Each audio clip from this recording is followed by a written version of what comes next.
Тем временем День ВДВ к этой минуте с праздничных площадок перемещается в парки и скверы. Повсюду море тельняшек и голубых беретов. Ну и всеобщее десантное братство. О том, как отмечают этот день по всей России, расскажет Александр Руденко.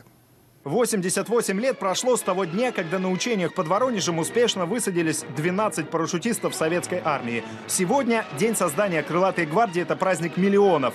В Минобороны рассекретили уникальные документы о подвигах десантников в дни Великой Отечественной. Биографические эпизоды из жизни легендарного генерала Василия Маргелова. Кстати, появление на головах крылатой пехоты беретов именно небесно-голубого цвета вместо малинового, в том числе и инициатива Маргелова. Голубой берет – это гордость, это честь, это сила, это дух десантника. Надевая его на праздник, на протяжении многих лет идешь с высоко поднятой головой.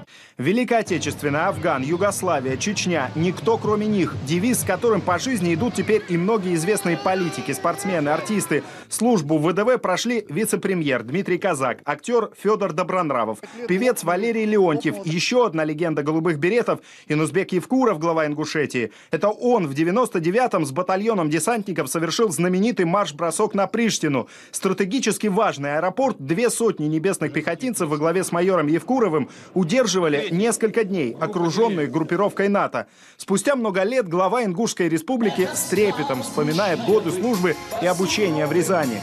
У нас педагог в училище всегда по тактике специальной подготовки говорил так: когда все поднимают руки и говорят, что мы окружены, сдаемся, то воздушно-десантные войска или десантники потирают руки и говорят: наконец-то началась наша работа. Еще один выпускник десантных войск Сергей Миронов голубой флаг сегодня поднял на высоту в прямом смысле, на воздушном шаре. Десантники бывшими не бывают. 2 августа в Московском парке культуры и отдыха голубые береты повсюду. Многие чуть ли не долгом считают соблюдение еще одного ритуала – купания в фонтане. Эта традиция пошла еще с афганской войны. Небесная пехота так спасалась от жары. Мотив актуален и сегодня, когда на улице пекло, а в тени плюс 35 по Цельсию, воду так и тянет. Хоть ты в берете, хоть без него. Александр Руденко, Геннадий Талочкин, Павел Мельник и Дмитрий Белоус. Вести.